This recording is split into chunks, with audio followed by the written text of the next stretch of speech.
If you could be a part of saving or enhancing 500,000 lives a year, would you do it?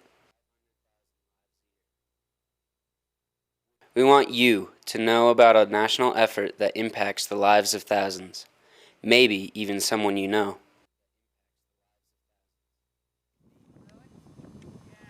Every year, nearly 30,000 life-saving organ transplants are performed across the country. Organ donors are the heroes that make this possible. Hear the stories of recipients, donors, and medical professionals who tell of the miracle of organ donation. We want you to be ready to decide for yourself.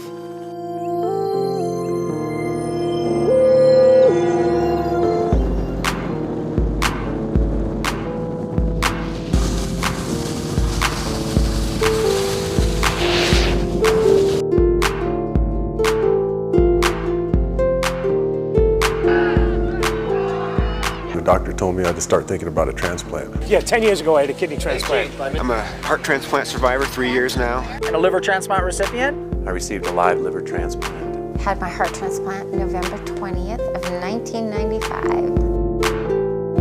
You know, I sat down with my family, we sat down and talked about it, and by being around Chris, he enlightened me on how important it is and how hard it is for people who need the organs. Told me that there's not really enough to go around. Everybody agrees that donating their organs is a good idea, but a lot of people don't ever take that step to sign up. This is all about raising that awareness and getting people to check that box on their driver's license.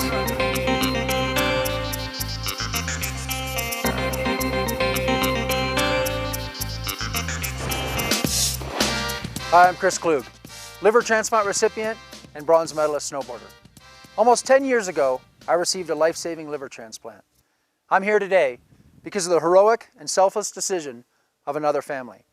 I want to share with you today the facts about organ and tissue donation so that you have the tools to make an educated and informed decision, and so that you also know the steps to take to designate that decision.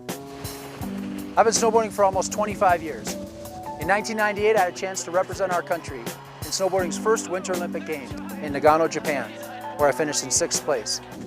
Very few people knew that in 1998, I was actually on a transplant waiting list. I was diagnosed in the early 90s through a routine physical with a very rare and life-threatening liver disease called PSC, the same disease that led to the death of one of my true heroes and football greats, Walter Payton. After 6 years on a transplant waiting list and 3 months at a critical stage, my wait was over. After a 6-hour liver transplant surgery, I had a second chance at life. 4 days later, I was out of the hospital, and 7 weeks later, back on my snowboard again. A year and a half after my liver transplant, I had a chance to represent our country again in 2002 at the Salt Lake City Winter Games, where I won a bronze medal. Seeing the American flag being raised overhead and a bronze medal being placed around my neck was a highlight of my life. The next day, I got a chance to meet my donor family for the very first time, to thank them in person for giving me the gift of life and to share in that victory together. My donor family are my true heroes. I'm healthier and stronger than ever before my transplant. There's nothing I can't do. I'm forever grateful and forever humbled by the decision to donate. I think this is the real miracle of organ and tissue donation. I'm not the only one that has been through the transplant process. Meet some of my friends who have a transplant story of their own to tell. Sean Elliott preceding Jason Terry there. Sean with the ball now by about 10 meters. Elliott off the pick and roll with that. Shoots from the hole. March of 1999. I had been really diagnosed with kidney disease previously, way back as far as 1993, but my condition was pretty stable. But during the season, 1999, I had noticed a few changes in my body. I wasn't feeling as good as I had been previously, and I went in for a doctor's appointment just to, basically get a checkup, and I found out that, hey, things were going terribly wrong, and at that time the doctor told me I had to start thinking about a transplant. Since its transplant and unprecedented return to pro basketball, Sean has been a great friend to the transplant community and the National Kidney Foundation. Sean received his transplant from his brother Noel nearly 3 years ago and is doing just great. The great feeling was that, my brother not only wanted to, but he was really eager to do it, and he felt like it was his calling, that he was there. He's my older brother by a year and a half, so He told me that he always felt like he had to look after me, and he was here to do this, and that was a great feeling. I didn't know anything about organ transplantation. I didn't know that there were thousands of people waiting on the transplant list every day. I didn't know that people were dying every day because they were waiting on the transplant list. I mean, when I look at myself coming back and playing, I mean, that to me is not courage. I think what you people are doing, stepping out, becoming athletes, the donor families, deciding to really give something back to somebody out there, that's courage. Thank you. Ladies and gentlemen, Sean Elliott. Oh, it means everything to me. I mean, it enables me to live the lifestyle that I lead now. And you know, I wouldn't be able to do what I do today. I wouldn't have been able to come back and play. I wouldn't be able to announce games for the Spurs now. So my quality of life would be severely diminished, and I owe all that to my brother.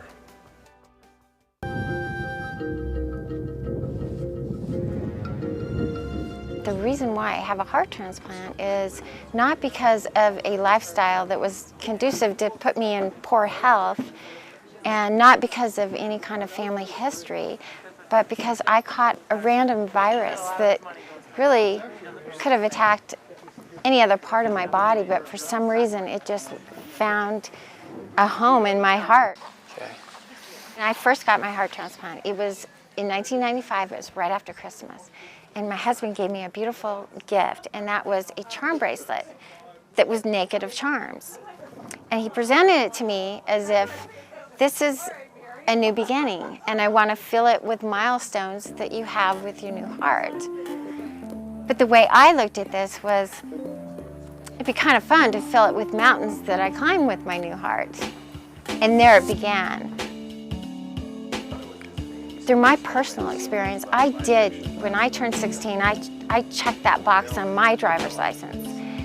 And I'm glad I did, because I never in a million years would anticipate that I would be standing here talking about organ donation, because I was not a candidate. And I guarantee nobody thinks they're ever going to be a candidate. Nobody ever expects anything like that to happen. You know, it's been 13 years and I've done that. My bracelet is full of charms of mountains that I've climbed with my new heart.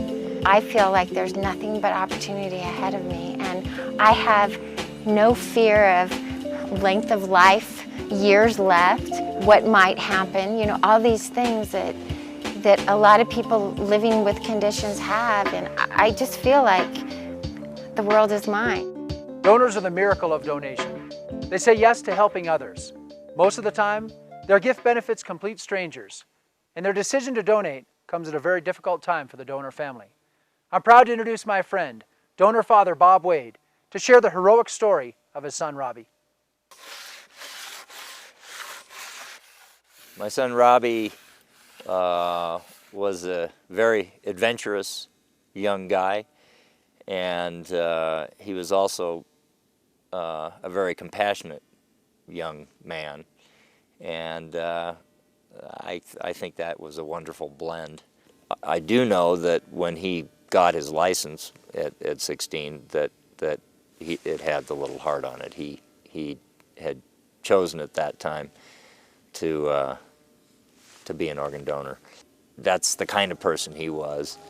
Of course, he made the decision as to whether he wanted to be an organ donor or not by checking that form when he was getting his driver's license. So when it came to carrying out what Robbie wanted, that was easy for us as a family. Robbie's gift was perhaps saving as many as 6 lives, and that his tissues maybe improved the lives of as many as 30-some people. You know, it's a very personal decision. Perhaps it's not for everyone, but to us, it's if you have something and you can give it, why not? It's worth thinking about. Whichever way you come down, whatever side of the equation you come down on, thinking about potentially helping somebody, getting outside of your the world of your needs and looking at what other people's needs are is a good thing. I mean, what greater gift than giving somebody continued life? I hope you'll join me in saying yes to donation and designating your decision with your state donor registry to help the more than 100,000 individuals currently waiting across the country for an organ transplant, many of which will not survive without a life-saving transplant. In order to make this decision, it's important you know the facts about organ donation. Nearly 100,000 U.S. patients are currently waiting an organ transplant, and every month 4,000 more are added to that list. You can decide which organs and tissues you want to make available for a donation. Just check the boxes when you register to be a donor.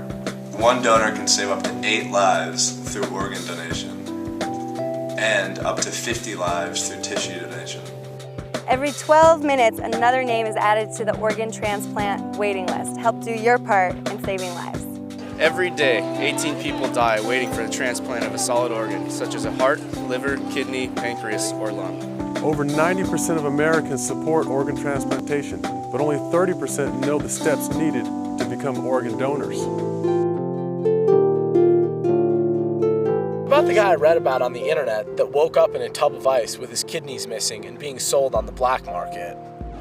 This is impossible in the current situation. Organ transplant is such a complex procedure. There is no way in the world that you can do it in private. It's too complex, cannot be done. I heard that my parents have to pay for donor surgery. A person who becomes an organ donor doesn't have to pay any other added costs because they are an organ donor. If I am in an accident and the hospital knows I'm a donor, they won't try as hard to save my life. When people come into a trauma or ER bay, the doctors that are taking care of them and trying to save their lives at that point have really nothing to do with organ donation. It's only when they are declared brain dead or found to be unsurvivable cases that the organ donation procurement organization is even contacted. They don't want any of my organs because I have a medical condition. Most people are actually healthier than they think they are, so that if you want to be an organ donor, you can be. And most people, even if they party a little bit or maybe they have some medical problems, most people can still donate an organ. It might be awkward for my family to see the donor family all the time. Donor information is protected and confidential. We don't release the donor family information to the recipient. Information is screened very carefully so for communication is in a positive manner post-transplant. My religion does not allow me to be a donor. If you and I in our short lives, and they are really short, have the chance to give part of our physical body away to give somebody else the gift of life, that's an amazing thing and something that all world religions would celebrate. Donor dude! Be a donor, dude. I am. Make a difference. Give someone a chance and be an organ donor for Donor Dudes. Be a donor, we are. It's a cool thing to do. Be a donor, dude. Be a donor, dude. Be a donor, dude. Be a donor, dude. Become a donor, dude. Be a donor, dude! Just get involved, and it's an awesome thing. I mean, saving lives. What better thing could you do? Yeah, it's pretty easy too. Like when you take your permit test, all you got to do is check a box, and then pretty much that tells your family and your friends what you want to do if you're ever in an accident and save somebody's life. There's no bad thing that can happen with it, only good things. Make the decision. Be an organ donor. Join us in doing your part to help save lives. Every year, the lives of 500,000 Americans can be saved through organ transplantation. Be a donor, dude. Team Donor Dudes! Now that you know the facts about donation, here are the 3 ways to designate your decision and get involved. Register to be an organ and tissue donor on your state's online donor registry. Each state is different, so visit chrisklugfoundation.org and click on Donate Life to register in your state. Say yes the next time you receive or renew your driver's license at the Division of Motor Vehicles. And finally, have the conversation with your family and tell them your donation decision. Talk to your friends, encourage them to learn the facts and make a decision. Host a Donor Dudes event at your church, club, or workplace. We're here to help support you and get the word out together. Join Team Donor Dudes. Get your sports team or club to join Team Donor Dudes. Make donation a priority with your team. It's a great team building cause. Almost everywhere you go, there's a connection to organ donation. Visit chrisklugfoundation.org to learn more about organ donation. We can help answer your questions and help support your Donor Dudes activities. You can make a difference. Join me and say yes to organ donation and help to eliminate the wait for the over 100,000 people currently waiting.